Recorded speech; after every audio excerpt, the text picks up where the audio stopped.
Ada seorang teman-teman sekalian, sedikit saya sisipkan kisah di sini, mengagetkan dunia kedokteran di Timur Tengah. Seorang pengusaha, Masya Allah, punya keluarga yang sangat besar. Dia berpoligami, punya istri yang 4, kemudian anaknya banyak, harta kerbanya banyak. Perusahaan yang dia tanggung itu lebih dari 20 perusahaan di bawah naungan dia. Orang kaya raya, mampu. Subhanallah, satu waktu di umur 63 tahun dia datang periksa ke dokter. Dia rasa nggak enak, sesak nafas. Waktu di foto di ronsen, tiba-tiba dokter yang foto itu kaget. Waktu selesai di ronsen, dia katakan, mana tadi pasien yang di ronsen? Mana pasien tadi? Pasien masih duduk di depan. Pastikan pasien ini cari di ruang kematian. Nggak mungkin, secara ronsen sudah tidak bisa. Jantungnya tidak berdetak. Orangnya tidak berdetak jantungnya. Subhanallah, pada saat dicek ternyata tidak berdetak betul. Ditanya mana, dokter ini tidak percaya. Dia teriak, dia mengatakan ada orang mati baru di ronsen tapi bernafas, gitu kan. Dia panggil telepon teman-teman spesialisnya, kemudian ditelepon datang. Kemudian dikasihlah gambar tersebut kepada temannya mengatakan, mana jenazah ini? Kata temannya, yang dokter yang foto pertama, ini bukan jenazah, ini orangnya lagi duduk. Kaget dokter yang kedua, jantungnya tidak berdetak secara medis, nggak mungkin bisa hidup. Bagaimana ceritanya nih? Dipanggil, apakah ini punya Anda? Dia bilang, ya ini punya saya. Dicek lagi kedua kali, benar. Dua-dua dokter ini tahu secara teoritis, shock. Ini nggak mungkin orang mati nih.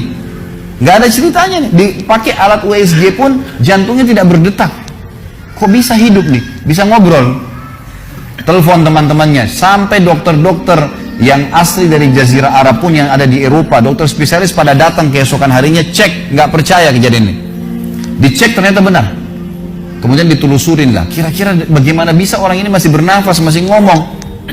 Si pasien ini mengatakan, ada apa? Dicek ternyata benar. Kemudian ditelusurin lah, kira-kira bagaimana bisa orang ini masih bernafas, masih ngomong. Si pasien ini mengatakan, ada apa sebenarnya? Dia bilang, orang seperti Anda nggak mungkin hidup, sudah mati. Lalu kata dia, apakah orang seperti saya, jantung tidak berdetak, bisa punya keluarga? Mereka bilang mustahil. Dia bilang, saya punya istri dan saya melayani mereka. Apakah orang seperti saya bisa bekerja? Dia bilang mustahil, saya menaungi 20 perusahaan saya. Semuanya bisa berjalan. Mereka nggak percaya. Sampai datang seorang dokter yang senior dari Jerman, datang khusus karena kasus masalah ini, diundang oleh dokter-dokter spesialis tadi.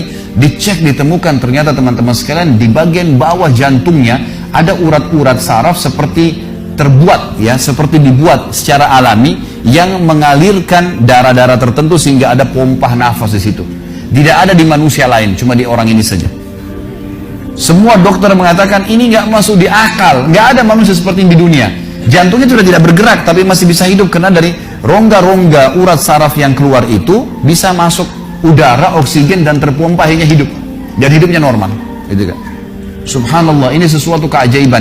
Lalu kemudian ditanggapi oleh seorang syekh yang memang teman dekatnya orang ini, mengatakan, yang saya tahu, ini semuanya disampaikan dalam khutbah Jumat. Lalu dia mengatakan, yang saya tahu, orang ini tidak pernah ketinggalan puasa Senin Kamis, tidak pernah ketinggalan puasa Ayyamul Bid. Semua puasa sunnah dan wajib dijalankan, dan tidak pernah buka puasa sendiri, pasti buka puasain orang lain. Tidak ada kegiatan sosial, buat gali sumur, bangun masjid, bagi kitab Al-Quran, tidak pernah kecuali dia ada di situ. Walaupun andilnya tidak besar, tapi selalu ada.